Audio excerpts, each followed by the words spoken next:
لا إلا الله لا إله إلا الله لا إله إلا الله محمد رسول الله صلى الله عليه وسلم বাইতুল মাহমুদ জামে মসজিদ ঢাকার উদ্যোগে 3 দিন ব্যাপী তাফসীরুল কুরআন মাহফিলের আখেরি দিনের সম্মানিত সভাপতি, প্রধান অতিথি, বিশেষ অতিথিবৃন্দ, অত্র এলাকার মুরব্বিয়ানে কেরাম এবং আমার সামনে উপবিষ্ট দিন প্রেমী, কোরআন প্রেমী, রাসূল প্রেমী, ইসলাম প্রেমী তৌহিদি জনতা, আসসালামু আলাইকুম ওয়া রাহমাতুল্লাহি ওয়া বারাকাতুহু।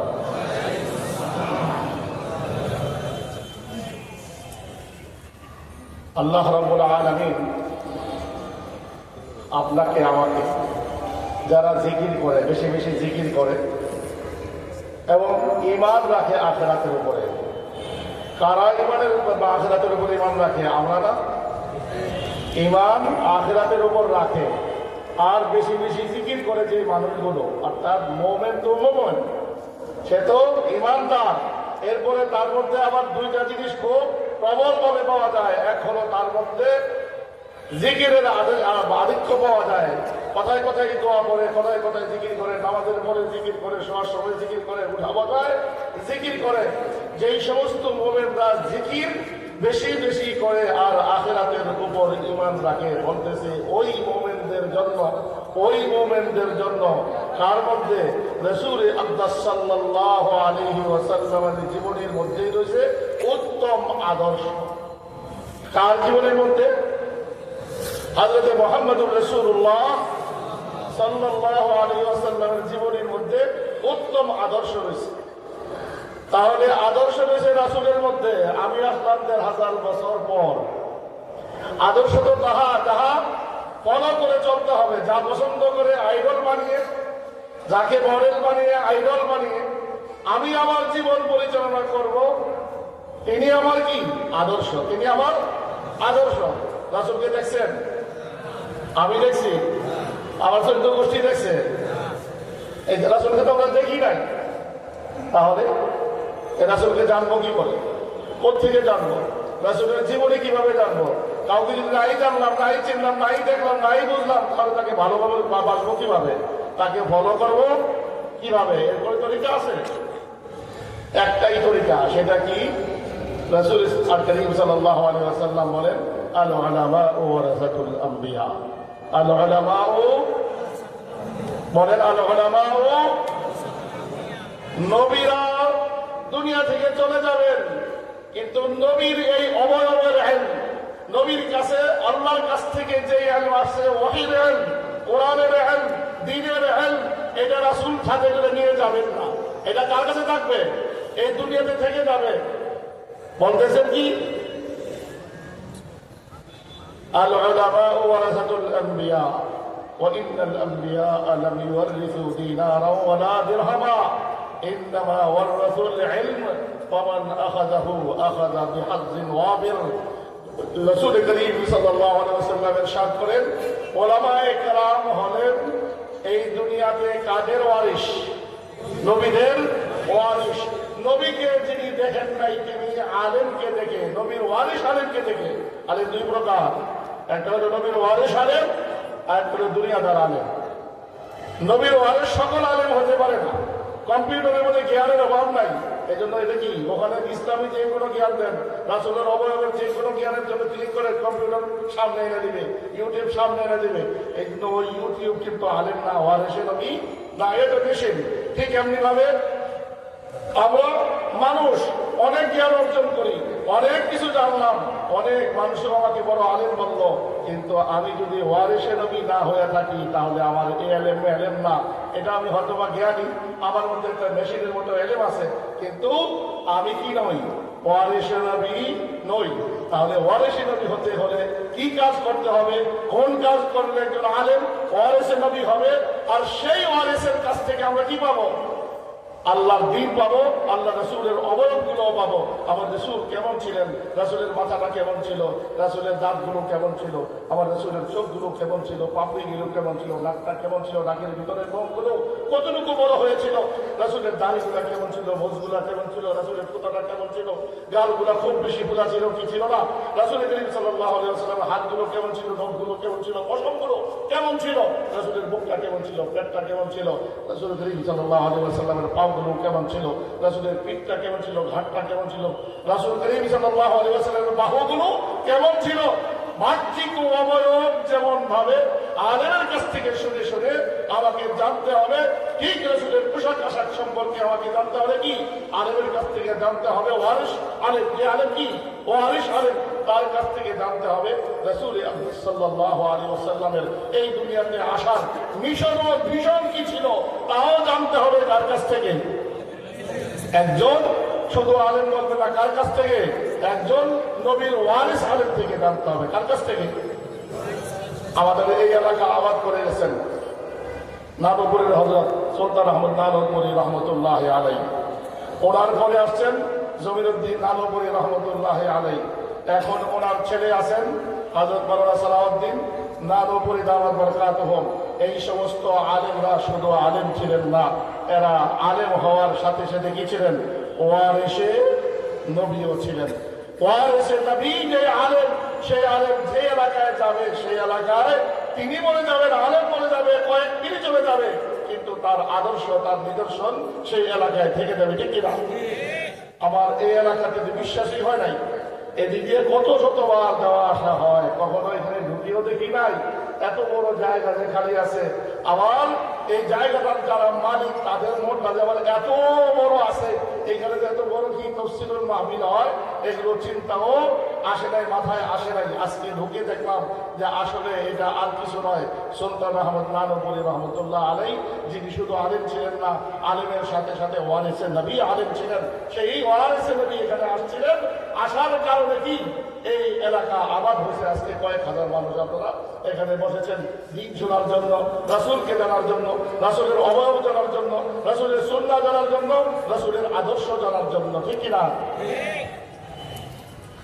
রাসূল করিম সাল্লাল্লাহু আলাইহি ওয়াসাল্লাম আমাদের জন্য মডেল। কিসের মধ্যে মডেল? আমার আইডল কিসের আইডল?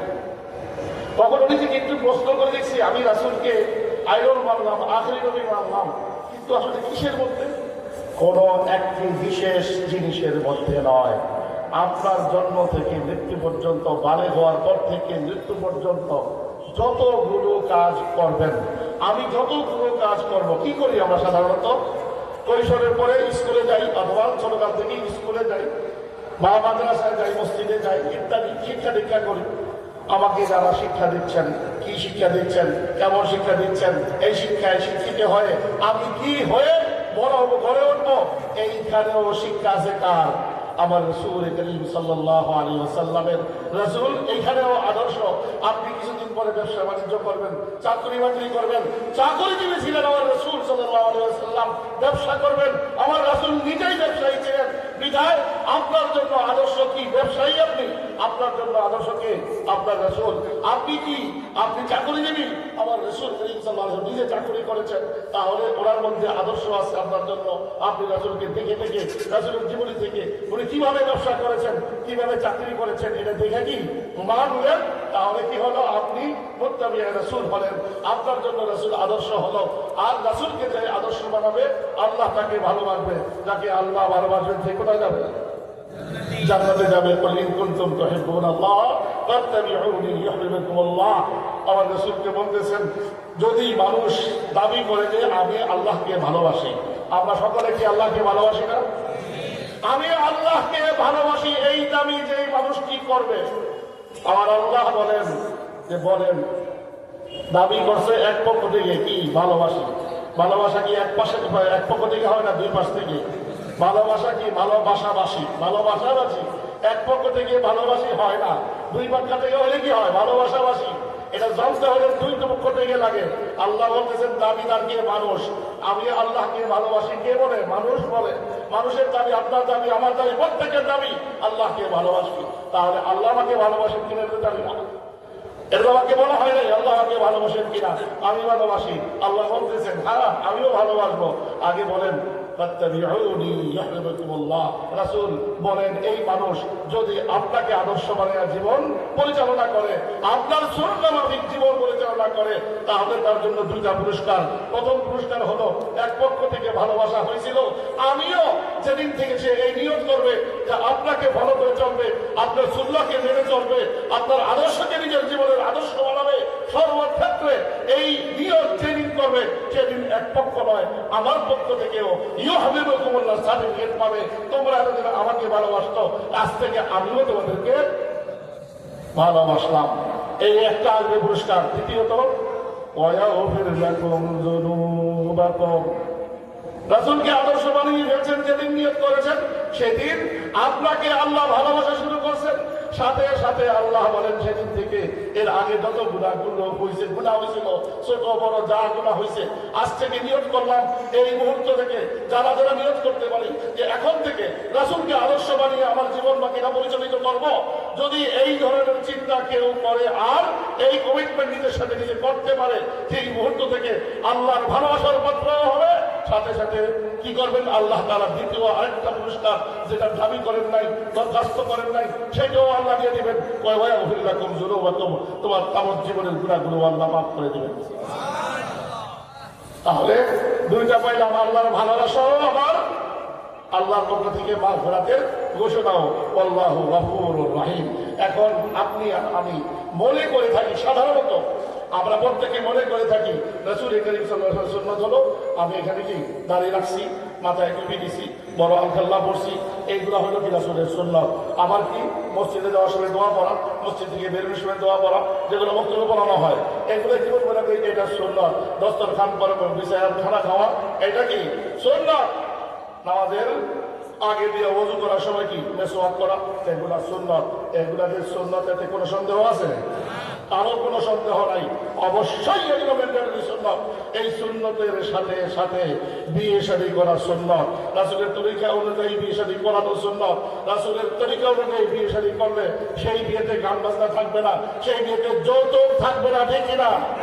যদি যৌতুক মার্কা কি বিয়ে শাদী করাই অথবা নিজে বিয়ে করি, যেই বিয়েতে যৌতুক আছে সেই বিয়েতে রাসূলের সুন্নাত নাই।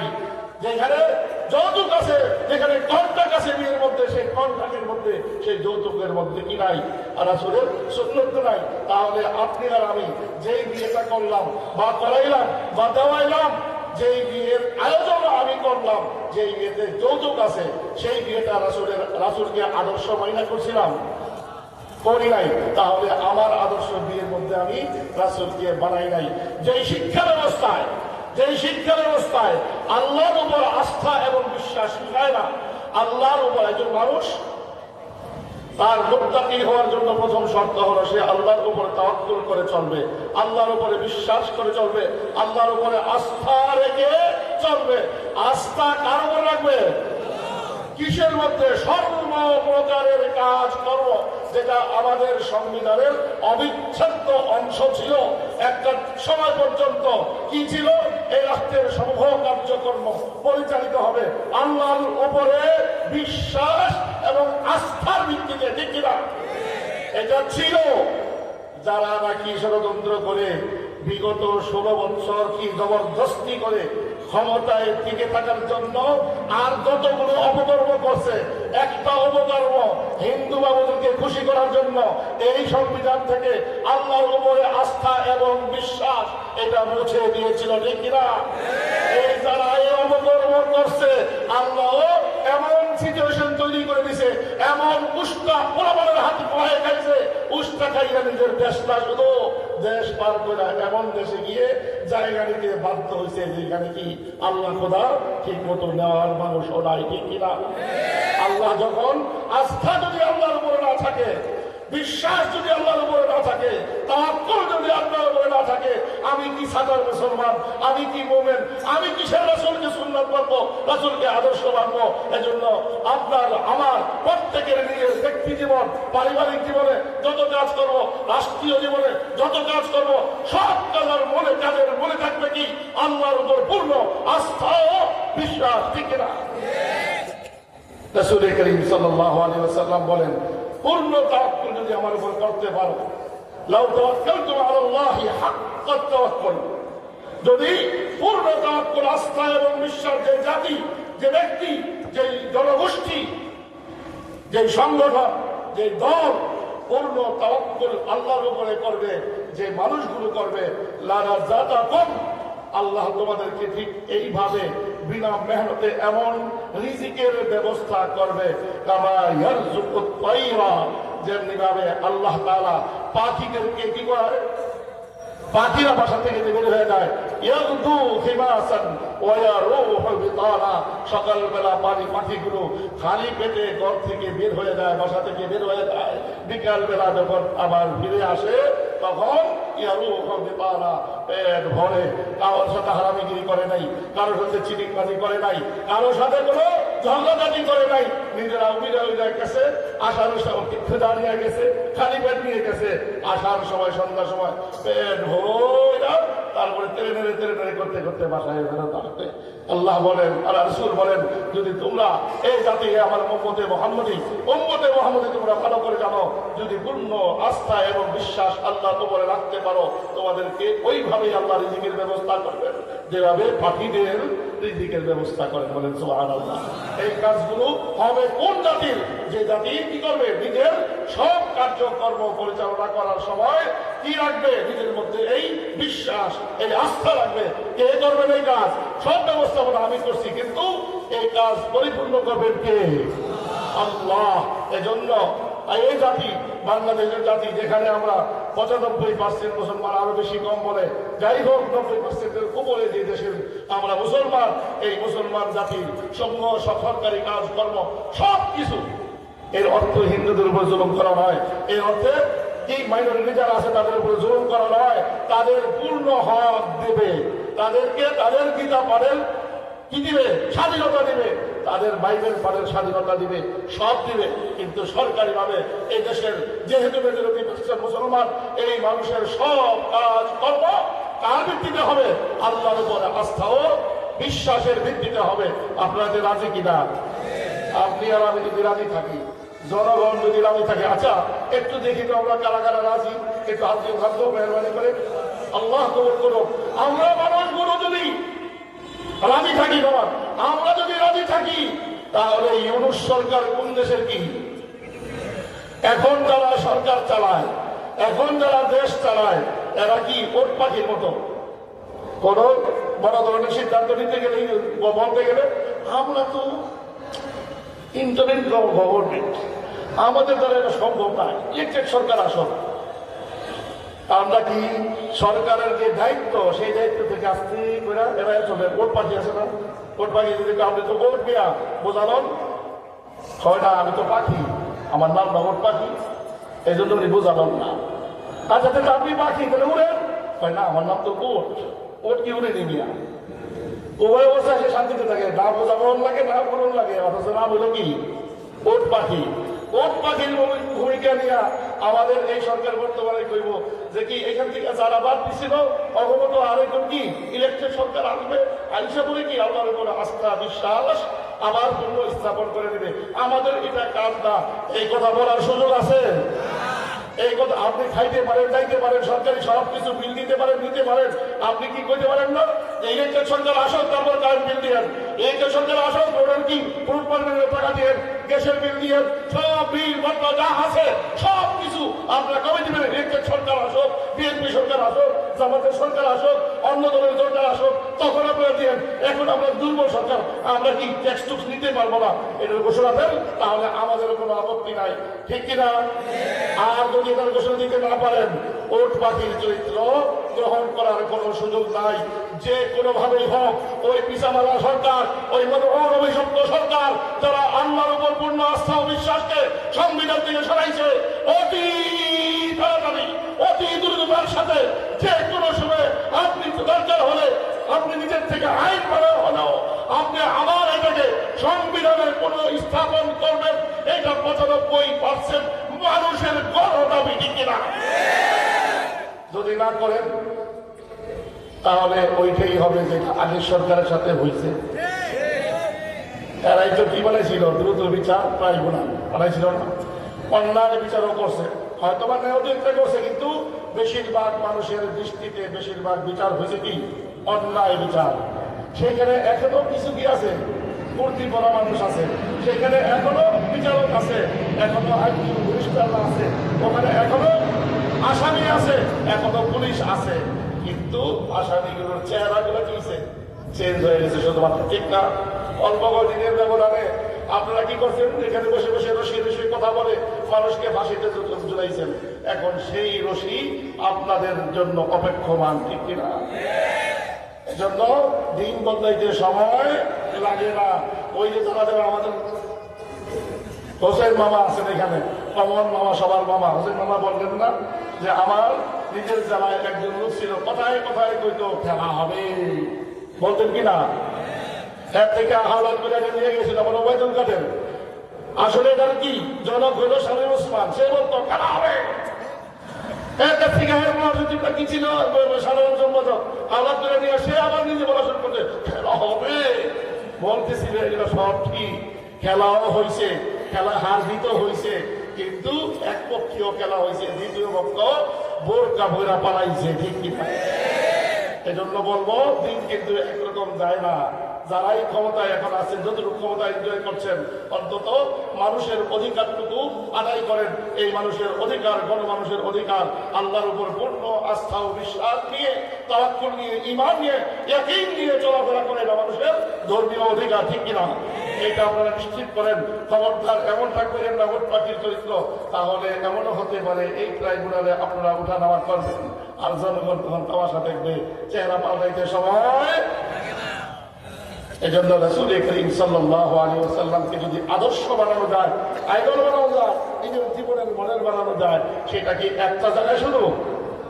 রাসূল করিম সাল্লাল্লাহু আলাইহি ওয়াসাল্লাম নিজের বাবা হিসেবে ছেলের সাথে কি সম্পর্ক ছিল, মেয়েদের সাথে কি ভাবে উনি ব্যবহার করতেন, আবার নিজের শ্বশুর হিসেবে জামার সাথে কিভাবে ব্যবহার করতেন, জামাতা হিসেবে শ্বশুরের সাথে কি ব্যবহার করতেন, বন্ধু বান্ধবের সাথে কিভাবে ব্যবহার করতেন, নিজের স্ত্রীদের সাথে কিভাবে ব্যবহার করতেন, নিজের পার্টনারের সাথে কি ব্যবহার করতেন, নিজের উম্মতের সাথে কিভাবে ব্যবহার করতেন, গরিব মানুষের সাথে কিভাবে ব্যবহার করতেন, এই সবগুলো জানা এবং মানার নাম হলো রাসূলকে আদর্শ বানানো, ঠিক কিনা?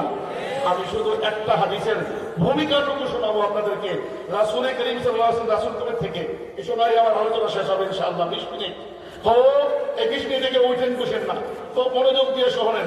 রাসূল করিম সাল্লাল্লাহু আলাইহি ওয়াসাল্লাম রাসূল কবে থেকে, রাসূল নবী বা রাসূল কবে থেকে বলতে পারেন কেউ?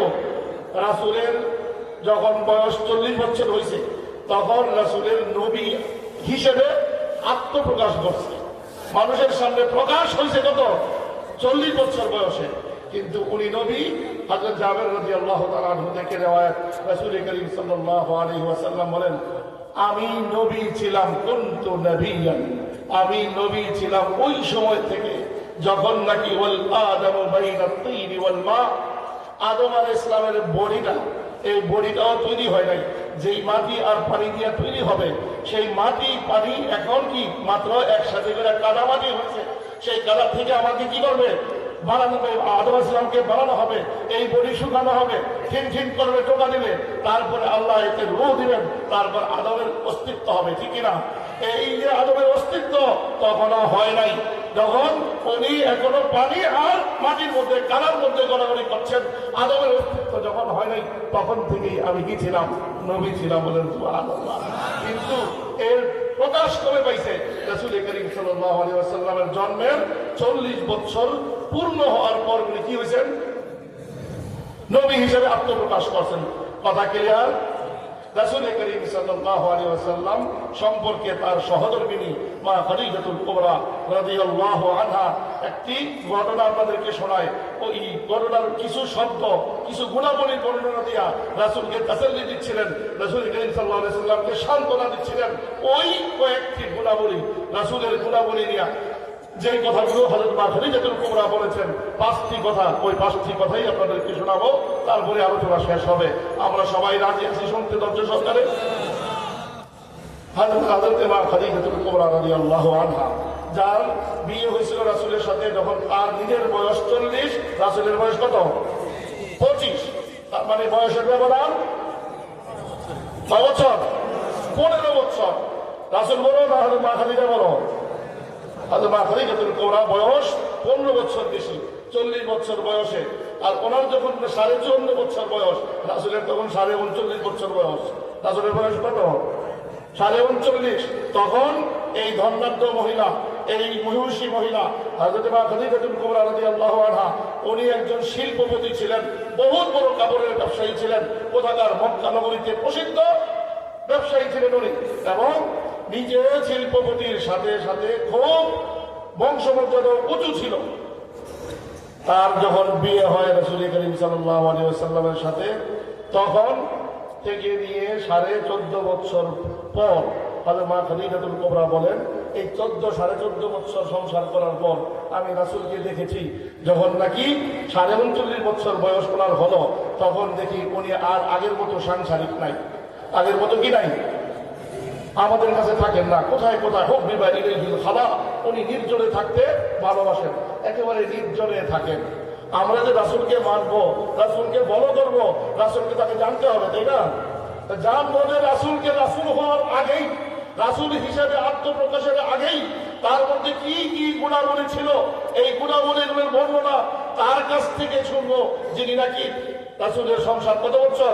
14.5 বছর সংসার করছেন, বয়সও হয়েছে 54 বছর। তার মানে কি? কমপ্লিট জ্ঞানী মানুষ। তার মন্তব্য কি হবে? ছোট বাচ্চারা অনেক সময় আবেগের বশীভূত হয়ে মন্তব্য করে, কিন্তু মুরব্বী মানুষ মন্তব্য করার আগে চিন্তা ভাবনা করে। মুরব্বীদের মন্তব্য কি হয়? ধর্তব্য হয়। উনি বয়সও কি পাকাপোক্ত হয়েছে, 54 বছর বয়স। বলেন যে হবিবা ইলাইহিল খালা, দেখি রাসূল এখন একাকী থাকতে ভালোবাসেন, নির্জনে থাকতে ভালোবাসেন। গারে হেরা যারা হজ করছেন, কারা কারা হজ করছেন হাত তুলে দেখান তো। মাশাআল্লাহ মাশাআল্লাহ মাশাআল্লাহ।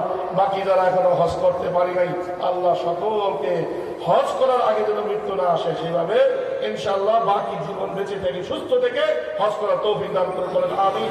যারা হজ করছি তাদেরকে আরো বারবার আল্লাহর ঘর দেখার তৌফিক দিয়ে দেয় বলেন আমিন। হযরত মা খাদিজাতুল কুবরা রাদিয়াল্লাহু আনহা বলেন, উনি এখন কি যার 3-4 দিন খবর থাকে না, 1 সপ্তাহ খবর থাকে না, আমি কয়েকদিন পর পরে গিয়ে খাবার দাবার দিয়ে আসি। যখন মনে চায় আসেন, না হলে আসেন না। সময় কাটায় কোথায়? গারে হেরাতে, জামানে ডুবুর যেটাকে বলা হয় হেরা পর্বত। এখনো হেরা পর্বতে সুস্থ মানুষ উঠতে 45 মিনিট সময় লাগে। পাকিস্তানি ভাইরা ওখানে কিছু সাহায্য নেয়, আর কি এই অল্টারনেটিভ ব্যবস্থা করছে, কোন রকম একটু সিঁড়ি বানাই দিচ্ছে কোথাও কোথাও। যারা আদি সাহেব তারা দেখে আসছেন, ওই সিঁড়ি দিয়া উঠতে কিছুটা সহজ হয়েছে। সহজ হওয়ার পরেও আজকে 1500 বছর পর আমাদের সময় লাগে কি 40 থেকে 45 মিনিট। এই জায়গাটা তখন মা খাদিজাতুল কুবরা খানা নিয়ে যাইতেন রাসূলের জন্য, রাসূলকে দেখতে যাইতেন। এবং বয়সও তার কি 55 ধর এমন বয়স্ক মহিলা ওখানে উঠতেন। এই মহিলা বলতেছেন, রাসূল কখনো কখনো ঘরে আসছেন, বেশিরভাগই আসেন না, এমনটা আগে ছিল না। হঠাৎ করে একদিন 4-5 মাস যাওয়ার পর, 6 মাস যাওয়ার পর একদিন হঠাৎ করে রাসূল আসছেন।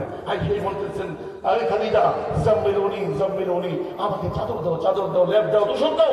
থরথর করে কাঁপতেছেন, বলতেছে আমার জ্বর এসে গেছে, তাড়াতাড়ি করো, এটা দাও। রাসূল করিম সাল্লাল্লাহু আলাইহি ওয়াসাল্লামকে মা খাদিজাতুল কুবরা বলেন, আমি সবকিছু দিলাম, মাথায় পানি দিলাম, মাথায় এখন আঙ্গুল দিয়ে কি করি, রাসূল করিম সাল্লাল্লাহু আলাইহি ওয়াসাল্লাম মাথাকে হাঁটাচ্ছি আর বলতেছি, আপনি এত কি ভয় পাচ্ছেন কেন? কি হয়েছে আপনার?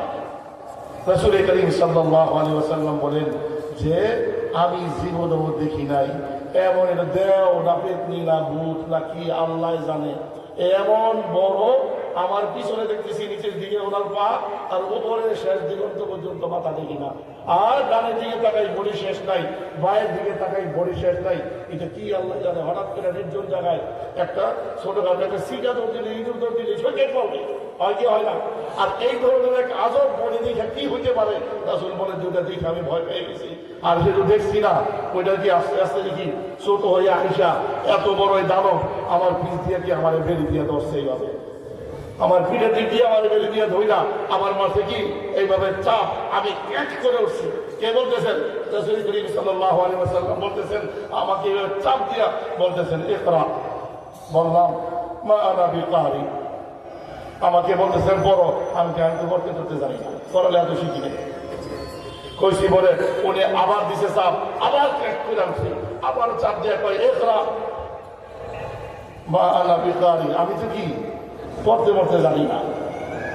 তৃতীয়বার আবার উনি কি করছেন, আবার চাপ দিয়ে আমাকে বলতেছেন ইকরা বিসমি রাব্বিকাল্লাযী খালাক খালাকাল ইনসানা মিন আলাক ইকরা ওয়া রাব্বুকাল আকরাম আল্লাযী আল্লামা বিল কলম আল্লামাল ইনসানা মা লাম ইয়ালাম। এই সর্বপ্রথম দুনিয়াতে ওহী আসলো, কোরআনের প্রথম এই 5টি আয়াত, সূরা আলাকের শুরুর দিকের 5টি আয়াত এই সর্বপ্রথম আসলো। এই আয়াত আমাকে উনি বলতেছেন এটা কোরআন, এটা ওহী, এটা আল্লাহর বাণী, এগুলো তো উনি বুঝেন না। জীবনের প্রথম এই ঘটনা ঘটলো, মা খাদিজাতুল কুবরার কাছে এই ঘটনা উনি শোনাইলেন। হযরতে খাদিজাতুল কুবরা রাদিয়াল্লাহু আনহা তার স্বামীকে সান্ত্বনা দেওয়ার জন্য কিছু গুণের কথা বললেন। আল্লাহ লা ইউফিয়াকাল্লাহ, আপনাকে আল্লাহ লাঞ্ছনার শিকার বানাবেন না। আরে আপনি এমন ব্যক্তি, আপনার মধ্যে এমন 5টি গুণ আছে, এই গুণ যেই মানুষের মধ্যে থাকে তাকে জিন ভূতে আসর করতে পারে না, তারে কোনো দেও দেবী ধরতে পারে না, তারে কেউ কোন সময় আসর করে ভয় পেতে দেখাইতে পারে না, এটা হইতেই পারে না। আল্লাহ আপনার ব্যাপারে কোন একটা মঙ্গলের ফয়সালা করে রাখছেন, যেটা এখন বুঝে আসতেছে না, হয়তো কালকে বুঝে আসবে। আমার চাচাতো ভাই ওলাকা আছে, ওলাকার নাওবল আছে, এর কাছে নিয়ে যাবো, তার কাছে এলেম আছে, সে কিতাবের এলেম জানে, সে বলে দিতে পারবে আপনার এইটার ঘটনার কি আসল ব্যাখ্যা কি। যাই হোক, এটা বইরা উনি কি করতেছেন, সান্ত্বনা দিচ্ছেন। এই সান্ত্বনা দেওয়ার সময় আল্লাহি লা ইউখজিয়াকাল্লাহ, আপনাকে আল্লাহ অপমানিত করবেন না, আপনাকে লাঞ্ছনা দিবেন না, এই কথা বলে তার মধ্যে 5টি গুণের কথা বলছেন, যে আপনার মধ্যে এমন 5টি গুণ আছে। সেই গুণগুলো আমরা জানতে চাই। রাসূল তখন রাসূল হিসেবে এই মাত্র আত্মপ্রকাশ করবেন। গুণগুলা রাসূল হিসাবে আত্মপ্রকাশ করার আগেই রাসূলের মধ্যে ছিল। সেই রাসূল যখন রাসূল হয়েছেন, তার গুণ যেগুলো আলোচনা হবে, এগুলো মাসকে মাস আলোচনা হবে। রাসূলের পরবর্তী রাসূল হিসেবে যত কাজ করেছেন সব উম্মতের জন্য কি অনুসরণীয় সুন্নাহ, ঠিক কিনা? তাহলে রাসূল করিম সাল্লাল্লাহু আলাইহি ওয়াসাল্লামকে যদি আদর্শ বানাতে হয়, রাসূল হিসাবে আত্মপ্রকাশ করার আগেই যে 5টি গুণ তার মধ্যে বিদ্যমান ছিল, তার আলোচনায় আজকে মুখ্য আলোচনা। আর এটা লাগবে 10 থেকে 15 মিনিট। আমরা ধৈর্য সহকারে শুনবো তো ইনশাআল্লাহ। হযরতে মা খাদিজাতুল কুবরা রাদিয়াল্লাহু আনহা প্রথম একটা শব্দ বললেন, ইন্নাকা লা তাসিলুর রাহিম ওয়া তাহমিলুল কাল ওয়াতাকরির দাইফ ওয়া তুকসিবুল মা'দুম। তারপরে কি? ওয়া তুঈনু আলা নাওয়াইবিল হক। কয়টা হলো? 5টা। এই 5টার কথা এখন 22 রিয়াল আপনাদেরকে বলতে থাকবে। একটু জিকির করেন, লা ইলাহা ইল্লাল্লাহ, লা ইলাহা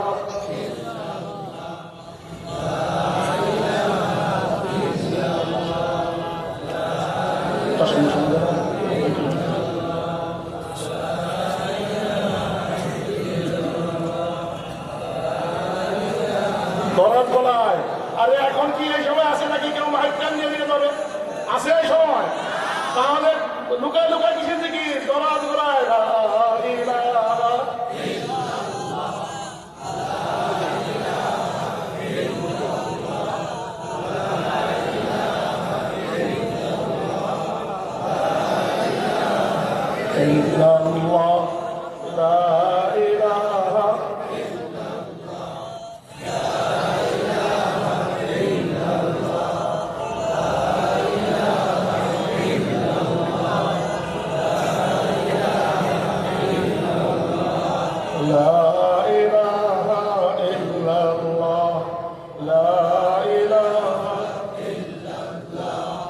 লা ইলাহা ইল্লাল্লাহ, লা ইলাহা ইল্লাল্লাহ, লা ইলাহা ইল্লাল্লাহ, লা ইলাহা ইল্লাল্লাহ, মুহাম্মাদুর রাসূলুল্লাহ সাল্লাল্লাহু আলাইহি ওয়াসাল্লাম।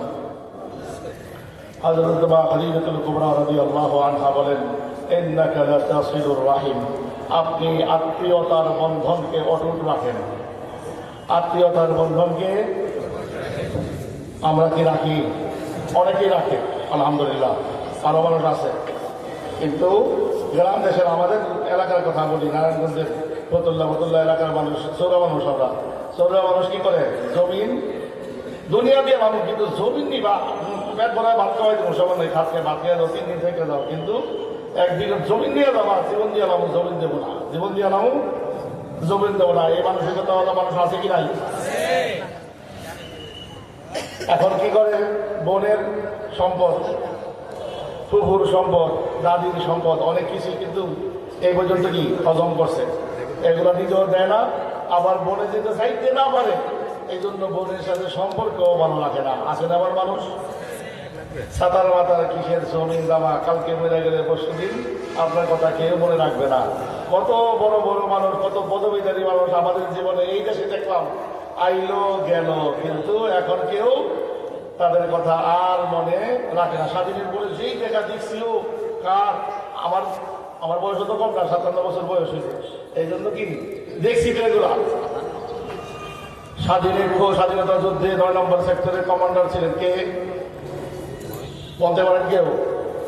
কুমিল্লা এলাকার কমান্ডার ছিলেন কে? মুরব্বী আপনি জানেন তো? আসর না না, কম না কেন, বড় মৌসলা ছিল, জাসদের নেতা ছিল, আমি যদি এরকম ভুলে গেছিলাম, দেখছেন আমরা কত ভুলা বলছি, যে নাম কইয়া ঠিকানা কইয়া মনে করতে পারি না।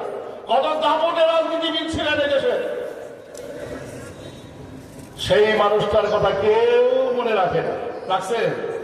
যাদের কথা মনে রাখছিল, হাসান ইসাকি বিভিন্ন পদ পদবি দিয়ে তাদেরকে বড় কিছু বানাইছিল, কয়েকদিন আগে জুতা বেনা করে তার মূর্তিতে মানুষের পানির মধ্যে বানাইছে, ঠিক কিনা? তাহলে আজকে আপনি আর আমি কে রে বাবা? এরা তো দুনিয়াতে তার কোনো কিছু লকব টকব পাইয়া, পদবি পাইয়া মানুষের কাছে চিনছিল, কেউ তাদের কথা মনে রাখে না। আপনার কথা আমার কথা মনে রাখবে না। সামান্য জমিনের জন্য নিজের আপন বোনরে, নিজের ছেলে মেয়ের বিয়ে শাদী করাই, তার ছেলে মেয়ের বিয়ে শাদী হয়, ঈদ যায়, পূজা যায়, পর্বণ যায়, কত কিছু যায়, তাকে দাওয়াত দেয় না, তাকে দেখতে যাই না, তাকে একটাই কারণ, সম্পত্তি চাই বোঝে, এই জন্য হয় কি হয় না? রাসূল করিম সাল্লাল্লাহু আলাইহি ওয়াসাল্লাম আপনজন তো আপনজন, দূরের কাউকেও তালাশ করে, যারা বাবার পরিচিত ছিল, মায়ের পরিচিত ছিল, শুধু এমন মানুষকে তালাশ করে করে তাদের সাথেও সম্পর্ক আরো গাঢ় থেকে গাঢ়, নিবিড় থেকে নিবিড় করতেন। এইটা রাসূলের সুন্নাত নাকি?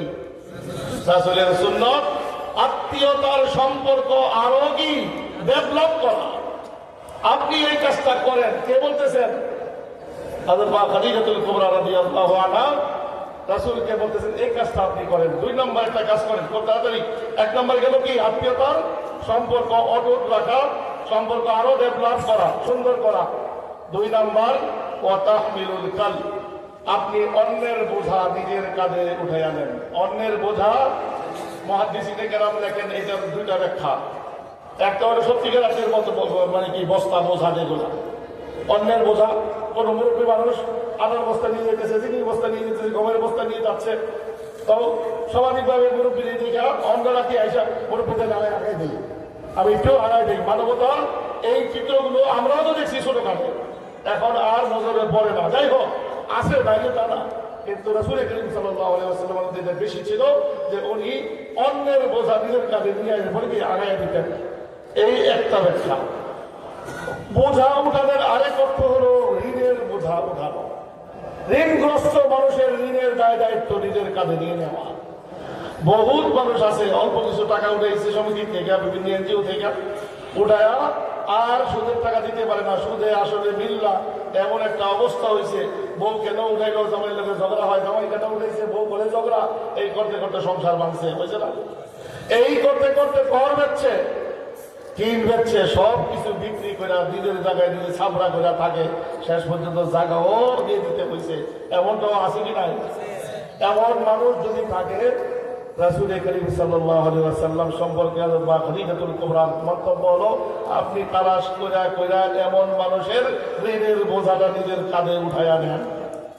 তাহলে আপনি যদি এই ধরনের কি হয় গুণাবলী থাকে, আপনাকে ভূতে বইব, নাকি ভূতের মাথা নষ্ট হয়েছে? ভূত আপনাকে ধরবে না, আপনাকে ক্ষতি করতে পারে এমন কিছু ধরবে না। রাসূল করিম সাল্লাল্লাহু আলাইহি ওয়াসাল্লাম একদিন দাঁড়ানো, সাথে কে? হযরতে ওমর রাদিয়াল্লাহু তাআলা দাঁড়ানো, আর একজন বেদুই সেও রাসূলের সামনে দাঁড়ানো, সাহাবী, গ্রাম্য সাহাবী। তিনজন দাঁড়ানো, এর মধ্যে একজন গ্রাম্য মানুষ আসছে। আয়েশা রাসূল করিম সাল্লাল্লাহু আলাইহি ওয়াসাল্লামের কাছে আয়েশা সাহায্য চাইছে, ইয়া রাসূলুল্লাহ, আমার কিছু সাহায্য দেন, আমার তো অবস্থা খুব খারাপ। হযরতে ওমর রাদিয়াল্লাহু তাআলা বিচক্ষণ মানুষ, দেখছে কি আজকে সকালে 11টার সময় রাসূলের কাছে আসছিল, আয়েশা সাহায্য নিয়ে গেছে, আবার এখন আসছে, কারণ নাকি সামনে ধমক দেওয়া। সকালে তুমি রাসূলের কাছে আসলা, রাসূল গুরুত্বপূর্ণ সম্পদ দিল, তোমাকে মালটাল ধরে দিল, এগুলো নিয়ে গেছ, সকালে আর বিকালে আবার চলে আসছে। এখন এটা দেখেই এই যে ধমক দিছে, ওই বেচারা ডরাইছে, ধরা খেয়ে গেলাম তো, এই বেচারা ডরাইছে। সাথে সাথে রাসূল করিম সাল্লাল্লাহু আলাইহি ওয়াসাল্লাম রাগে গোসায়, ওই যে ধমক দিল, এই জন্য গোসায় চেহারাটা একদম লাল চকচকে হয়ে গেছে। ওই সাহাবী বলতেছেন যে আমার একটা সাহাবী দাঁড়ায় আছে, রাসূলের চেহারাটা মনে হয় টোকা দিলে রক্ত বাড়াবে, এতটা বেশি রাগ হয়েছেন। আর হযরত ওমরের দিকে বড় বড় চোখ করে তাকাইছেন, কি ব্যাপারে ধমক দিতে যখন হযরত ওমর কাছে বসে করে বলতে, ইয়া রাসূলুল্লাহ, সকালে আইছিল সে, আপনার কাছে নিয়ে গেছে। ওই বেচারা বলতেছে, ইয়া রাসূলুল্লাহ, যেগুলো আমার দিয়েছেন এগুলো তো খাওয়ার জিনিস না, এগুলো তো কি কাপড় চোপড়, এটা সেটা ঘরের সাবানা দিয়েছেন, আমার খানার জিনিস দরকার, রেশন দরকার, কোনো আপনার খাওয়ার নাই, আমি এই জন্য আইছি আপনার কাছে। আবার রাসূল করিম সাল্লাল্লাহু আলাইহি ওয়াসাল্লাম বলতেছেন, যাও ওই বাজারে গিয়া অমুক দোকানে গিয়া আমার নাম বলবা, আমার নামে বাকিকে কিনা নাও, আমি এটা পরে পরিশোধ করে দেবো, ওই সাথে আমার কথা আছে, অসুবিধা নেই, আমার নাম বলিয়ে দিবে। এইটা শুই না, ওই বেটা তো খুশি হয়ে গেছে, রাসূলের নাম নিয়ে কিনে নিয়ে যাবে, কিন্তু ওটি গিয়ে গিয়ে ধরছে, হয়তো তোমার কিনে পাইছিস কি, রাসূলকে বিরক্ত করতেছ তুই, এইভাবে আমার কাছে কি রাসূলকে নাই দেখবি, তারপরে রাসূলের কাছে আবার চাইছিস, রাসূল বিরক্ত হয়ে আসে পর্যন্ত, ইয়া রাসূলুল্লাহ, আপনি কেমন মানুষ, কি লিগা যা আছে তা তো দিছে নেই, এখন নাই, কম না মাফ করে দাও, বাকিতে আপনি জিম্মাদারি নিয়ে বাকি কিনে দিতে হবে কেন? রাসূল করিম সাল্লাল্লাহু আলাইহি ওয়াসাল্লাম আবার রাগ হইছে। এই মুরব্বী যিনি দাঁড়ায় আছেন, ওই বেলা বলতেছেন, আমি তখন বলে ফেললাম, ইয়া রাসূলুল্লাহ, আনফিক ইয়া রাসূলুল্লাহ, ওয়ালা তাখশা মিন যিল আরশি ইতলালা, ইয়া রাসূলুল্লাহ, আপনি খরচ করেন তো, ওমরের কথা শুনেন না, আপনি যদি খরচ করেন, আর আল্লাহর পক্ষ থেকে আপনার কোনো কমতি হবে না কোনো সময়, আপনি ভয়ই করেন না, আপনি 2 হাত খুলে খরচ করতে থাকেন। এটা বলছে পরে ফাসুল্লাহ ওয়াজহু রাসূলিল্লাহি সাল্লাল্লাহু আলাইহি ওয়াসাল্লাম, রাসূল করিম সাল্লাল্লাহু আলাইহি ওয়াসাল্লামের চেহারাটা চাঁদের মতো একদম পুরা কিছে, চকমক করতেছে, খুশি হয়ে গেছেন। আর তখন মন্তব্য করছেন, ওয়াবিহাদা উমিরতু, আর আমাকে রাসূল বলতেছেন, আমাকে এই কাজ করার জন্যই হুকুম দেওয়া হয়েছে আল্লাহর পক্ষ থেকে। বলেন সুবহানাল্লাহ। তাহলে একজন মুসলমান যদি রাসূলকে আইডল বানায়, রাসূলকে যদি আদর্শ বানায়, সে কখনো কোনো গরিব দরিদ্র মানুষকে ধমক দিয়ে কথা বলতে পারবে না। আম্মা সাইলা ফালা তানহার, কোরআনের আয়াত, কখনো ধুত করে কি দৌড়ায় দিও না, খেলায় দিও না। একের গাড়ির ইয়ের মধ্যে এসি ছেড়ে আমি বসে আছি, আপনি বসে আছেন, একজন এসে একটু টোকা দিছে, মেজাজটা খারাপ, এই টোকা দিলি কেন? এছাড়া রোদের মধ্যে গ্রামে কি অবস্থা, পেট করার ই নাই, এই জন্য সাহায্য চাওয়ার জন্য আপনি 5টা টাকা দেবেন, 10টা টাকা দেবেন, 20টা টাকা দেবেন, এইটার জন্য তাদের দিকে চোখ দেখাইছে, কি জানি আল্লাহর মধ্যে কি অবরোধ করে ফেলছে। আহারে, ওই জায়গাটায় যদি নিজেকে একটু ভেবে দেখেন, ওই জায়গাটা আপনি হতে পারতেন, সে হতো আপনার জায়গায় বসা থাকতে পারতো, হয়তো কিনা কিন্তু উল্টাটা করছে। এই জন্য আপনাকে কুল রাখতে হবে নিজেকে, যে না, শুকরিয়ার মানসিকতা রাখতে হবে। রাসূল করিম সাল্লাল্লাহু আলাইহি ওয়াসাল্লামের শিক্ষা এটা, কোরআনের শিক্ষাও কি এইটাও। আম্মা সাইলা ফালা তানহার, কেউ কিছু চাইতে আসলে, ভিক্ষা চাইলে, কেউ সাহায্য চাইলে, তাকে দুধ করো না, তাকে তাড়িয়ে দিও না, তাকে ধমক দিও না, তাকে পারলে দাও, না পারলে আল্লাহ মাফ করেন, মাফ চাও। এইটাই হলো কি রাসূলের সুন্নাহ। এইখানে এসে রাসূলের সুন্নতের কথা মনে থাকে না, দস্তরখানের কথা মনে থাকে, মেসওয়াকের কথা মনে থাকে, নামাজের আগে পরে রাখার জন্য সেটাও মনে থাকে।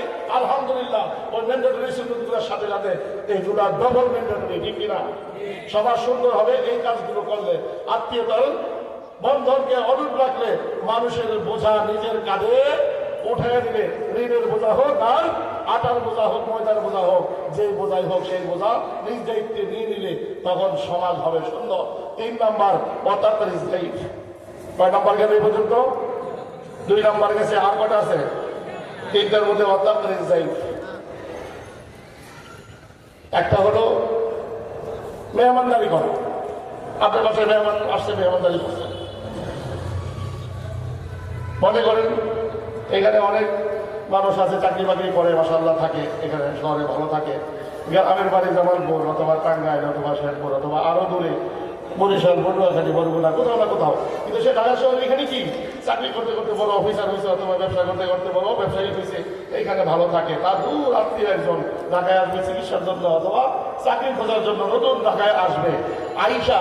এখন সে তো নামছে তেজগাঁও অথবা কোথায়, ট্রেন থেকে নামছে বেচারা গিয়ে কোথায়, সেই বিমানবন্দরে অথবা অমুকখানে নামছে রাত্রে 2:30টার সময়। নাই ফোন লাগাইছে আপনাদের, আপনি রাত্রে মাত্র কি করছেন, ডিউটি মুটি করছেন সারাদিন, রাত্রে এসে টিভি দেখে দেখে মাত্র শুয়েছেন, কিছুক্ষণ পরে ওইটা আবার 8টার সময় ডিউটিতে দিতে হবে, মাত্র চোখটা লাগছে। আর এটা বলে 3টার সময় ফোন আইছে, ফোন দিয়ে আপনার পরিচয় দিতেছে, আপনার অমুক ভাইয়ের করেন অমুকের বন্ধুর, আমি অমুক ছেলে, এত নাম্বার ছেলে, আমি ঢাকায় আছি, তো আপনার বাসায় আইতাম।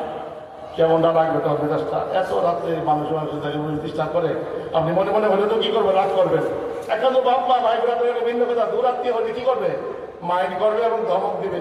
ক্ষেত্র বিশেষে কেউ ধমক দিয়ে থামানো দিবে, তবে কি করবে না।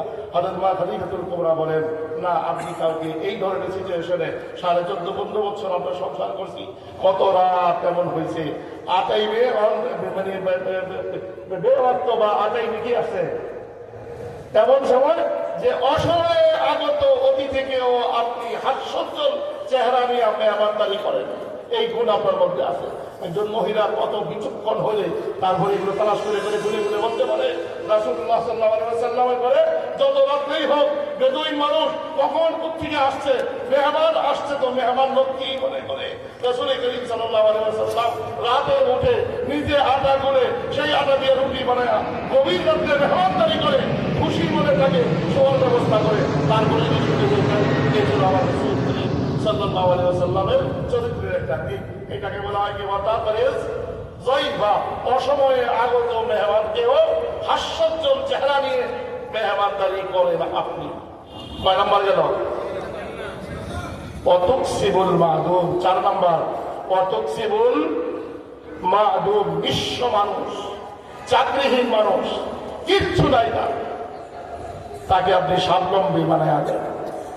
কাজ নাই, কাজের ব্যবস্থা করে দেন। ব্যবসা নাই, ব্যবসার ব্যবস্থা করে দেন। সম্বলহীন মানুষকে অবলম্বনের ব্যবস্থা আপনি করে দেন। একটা হলো আপনি খুব ভালো আছেন, আর একটা হলো আপনার আন্ডারে 2000 মানুষ চাকরি করে, 2000, 1000, 1500, 1200, 700, 300 মানুষ চাকরি করে, 200 মানুষ চাকরি করে, তার সংসার চালায়। আরেকজন হলো সে নিজের সংসার চালায়, আর কি অনেক অনেক সম্পদের মালিক হয়েছে। কার প্রয়োজন বেশি? আপনার সম্পদ কম, কিন্তু আপনার আন্ডারে অনেক মানুষের ফ্যামিলি চালানোর ব্যবস্থা হইতেছে। আরেকজনের সম্পদ অনেক, তার কি নাই, নিজের অনেক সম্পদ আছে কিন্তু ও আর কার নাই। কোন ফ্যামিলি তার উপরে ডিপেন্ডেন্ট না। আছে না সমাজে মানুষ? রাসূল করিম সাল্লাল্লাহু আলাইহি ওয়াসাল্লামের অনেক ছিল না, কিন্তু মানুষের অবলম্বনের ব্যবস্থা করে দিতেন। মানুষ যেন যে নিঃস্ব হয়ে গেছে, ঋণে জর্জরিত, অথবা কোনো কিছু কামাইয়ের কোনো ব্যবস্থা নাই, চাকরি নেই, বাকরি নাই, এমন শিক্ষিত ছেলের আমাদের সমাজে আছে না নাই? এজ পার হয়ে যাচ্ছে, বয়স পার হয়ে যাচ্ছে, বিয়ে শাদী করতে পারে না, যেহেতু চাকরি নাই, যেহেতু ইনকামের কোনো ব্যবস্থা নাই, ইনকাম সোর্স নাই। রাসূল ইনকাম সোর্সের ব্যবস্থা করে দিতেন। অতুকসিবুল মাদুম, যারা নিঃস্ব, যারা অবলম্বনহীন, তাদের অবলম্বনের ব্যবস্থা আপনি করে দেন। 4 নাম্বার গেল। কয় নাম্বার হইল? এটা হচ্ছে সবচেয়ে বেশি গুরুত্বপূর্ণ। খুব ভালো করে শুনেন। এইটা শোনার আগে দিয়ে একটি জিকির করেন, লা ইলাহা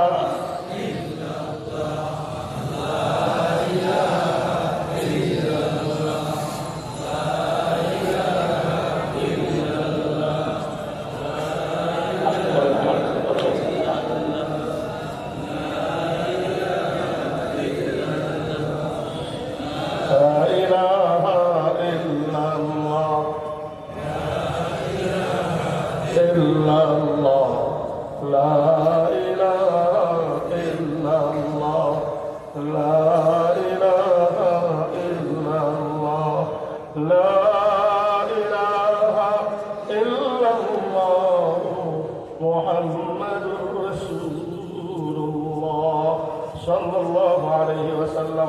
2017 সাল হঠাৎ করে দেখা গেল বার্মা থেকে মানুষ আসা শুরু হয়েছে আমাদের দিকে, মনে আছে কি নাই? আস্তে আস্তে মাত্র 15 দিনের মধ্যে মানুষ আসলো কতজন? 12 লক্ষের উপরে। 12 লক্ষ মানুষ এখানে হঠাৎ করে আইসা ঢুকলো। এখনো প্রশাসনের তরফ নড়ে নাই, এখনো বিদেশি কোনো কি আসে নাই, সাহায্য আসে নাই, এখনো কোনো মানুষ কোনো কিছুই কয় নাই। ইন্নামা ইয়াখশাল্লাহা মিন ইবাদিহিল উলামা। আলেম ওলামাদের ঘুম হারাম হয়ে গেছিল, ঠিক কিনা? মনে আছে আপনাদের? যত মসজিদের ইমাম খতিব মুয়াজ্জিন ছিলেন সকলে তার মসজিদ থেকে চাঁদা করছে না? রোডে গানে মাদ্রাসা ছেলেরা নেমে গেছিল তখন, 17 সালের কথা বলি। স্কুল কলেজ তা মাদ্রাসা খাস করে শুধুমাত্র ছেলেরা আর মসজিদের ইমাম খতিবরা একসাথে হয়ে আপনাদের কাছ থেকে চাঁদা করে পূর্ণ 40 দিনের উপরে 1.5 মাসের কাছাকাছি 12 লক্ষ মানুষকে লালন পালনের ব্যবস্থা করেছিল, ঠিক কিনা? তারপরে তদন্ত করছে, সরকারি সহায়তা গেছে, বিদেশ থেকে সহায়তা আসছে, এগুলো সব 1.5 মাস পরে, কিন্তু 1.5 মাস পর্যন্ত 12 লক্ষ মানুষের সম্পূর্ণ দায় দায়িত্ব এদেশের জনগণ নিছে। আর লিড দিছে কে? ইমাম সাহেব, খতিব সাহেব। কথা ঠিক কিনা? ইমাম সাহেব নিজের বাড়ি বিক্রি করে দেয় নাই, জায়গা বিক্রি করে দেয় নাই, এটা মহাসত্য কথা। কিন্তু উদ্যোগী তিনি হয়েছেন। 2 হাত পাইতা আপনাদের কাছে দিচ্ছেন, নিজের জন্য নয়, তাদের জন্য লক্ষ লক্ষ টাকা আপনারা দিচ্ছেন। আর ইমাম সাহেবরা এগুলো নিয়ে কোথায় গেছেন? যেদিকে ট্রাকে ট্রাক, বাসকে বাস, হুজুর এই হুজুর, মাদ্রাসা বন্ধ করে দিয়েছিলাম আমরা। মাদ্রাসা বলতো চাঁদা উঠাও, নিয়ে যাও কোথায়? সেই কোথায় কুতুবখানি, আরো কত কত নাম, সেখানে টেকনামে নিয়ে যাও। ওখানে গিয়ে দেখছি আরে মানুষ আসছে, কারো কাপড় নাই, কারো বোরকা নাই, কারো খাওয়ান নাই, কারো দাওয়ান নাই, চিকিৎসা নাই, এই নাই সেই নাই। 1.5 মাস পর্যন্ত এই মানুষগুলো ফেলে রাখছে, পালার ব্যবস্থা করেছেন কারা? সব ব্যবস্থাপক আল্লাহ, সব তৌফিক দেওয়ার মালিক আল্লাহ, সব কিছুর মালিক আল্লাহ। কিন্তু ওসিলার আগে সেই ওসিলা ছিল এদেশের আলেম ওলামা, ইমাম খতিবরা, ঠিক কিনা? রাসূলের সুন্নাত পালন করতে এইভাবে করতে হয়। দেশ স্বাধীন হলো দ্বিতীয়, এখন যে স্বাধীনতা আমরা ভোগ করছি, এই স্বাধীন হলো কি 5 তারিখে। 5 তারিখে হইলো 15 দিনের ভিতরে কি হলো? পানি ছেড়ে দেওয়া হলো, নোয়াখালী প্লাবিত হইলো, তারপরে চাঁদপুর, কুমিল্লা, চিটাগাংয়ের বিরাট এলাকা প্লাবিত হলো। আবার হুজুররা জেগে উঠছেন, একদিক দিয়ে দেশ রক্ষা করো, একদিক দিয়ে পাবলিকের কি করো, আপনার ট্রাফিকের দায়িত্ব পালন করো, অপর দিক দিয়ে চান্দা লইয়া এগুলো ত্রাণ নিয়ে কোথায় যাও? নোয়াখালী যাও। হয়েছে কি হয় নাই? এদেশে তখন সকলেই করেছে, আপনি করেছেন, আপনার পাশের মানুষটা করেছে, আপনার ভাতিজা করেছে, আপনার ছেলে করেছে, কিন্তু উদ্যোগটা নিয়েছিল কারা? খতিব সাহেবরা, আলেমরা, ঠিক কিনা? হযরত খাদিজাতুল কুবরা রাদিয়াল্লাহু আনহা বলেন, ওয়া তুঈনু আলা নাওয়াইবিল হক। দুনিয়াতে যখন কোনো মহামারী আসে, যখন করোনা আসে, যখন বন্যা আসে, জলোচ্ছ্বাস আসে, ভূমিধস হয়, ভূমিকম্পন হয়, প্রাকৃতিক কোন দুর্যোগ যখন হয়, ইয়া রাসূলুল্লাহ আপনি দাঁড়ে দাঁড়ে ত্রাণ নিয়ে যান, সাহায্য নিয়ে যান। আপনি 5টা গুণের মধ্যে 5ম গুণটা হলো আপনি ত্রাণের ব্যবস্থা করেন, মানুষের সাহায্য নিয়ে দাঁড়ে দাঁড়ে আপনি ঘুরে বেড়ান। রাসূল আপনার মধ্যে এই 5টা গুণ আছে, এই জন্য আল্লাহ আপনাকে আপনাকে আল্লাহ কখনো অসম্মান করতে পারে না। বলেন আজকে যদি আমাদের প্রত্যেকের জীবনে এই 5টা গুণ, যেটা নবী হিসাবে আত্মপ্রকাশের আগেই তার মধ্যে ছিল, এই গুণগুলো যদি আমাদের মধ্যে আসে, তাহলে আবার এই দেশ সোনার বাংলাদেশ হবে কিনা?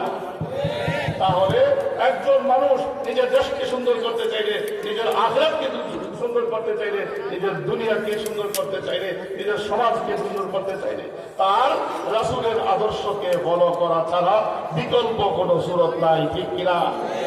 যদি আল্লাহ তৌফিক দেন আর এই দেশকে পরিচালনার আপনাদের হাতে কি ক্ষমতা আছে, আপনারা এই দেশকে সুন্দর সোনার বাংলাদেশ হিসেবে গড়ে তোলার জন্য কাকে আদর্শ বানাবেন? বলেন কার আদর্শ, কার অভ্যুত্থান দেশে চালাবেন, কার ধর্মতন্ত্র এই দেশে চালাবেন?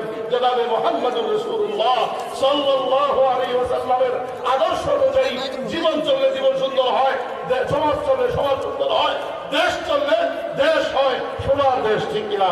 আল্লাহ তাআলা আমাদেরকে এই কথাগুলো বোঝার, সেই মাফিক আমল করে দেশকে সুন্দর করার এবং দেশের স্বাধীনতা সার্বভৌমত্বকে টিকিয়ে রাখার, আর সর্বোপরি আল্লাহর রেজামন্দি, আল্লাহ সন্তুষ্টি অর্জন করার তৌফিক দান করুন। ওয়া তৌফিক ইল্লা বিল্লাহ। আসসালামু আলাইকুম ওয়া রাহমাতুল্লাহি ওয়া বারাকাতুহু।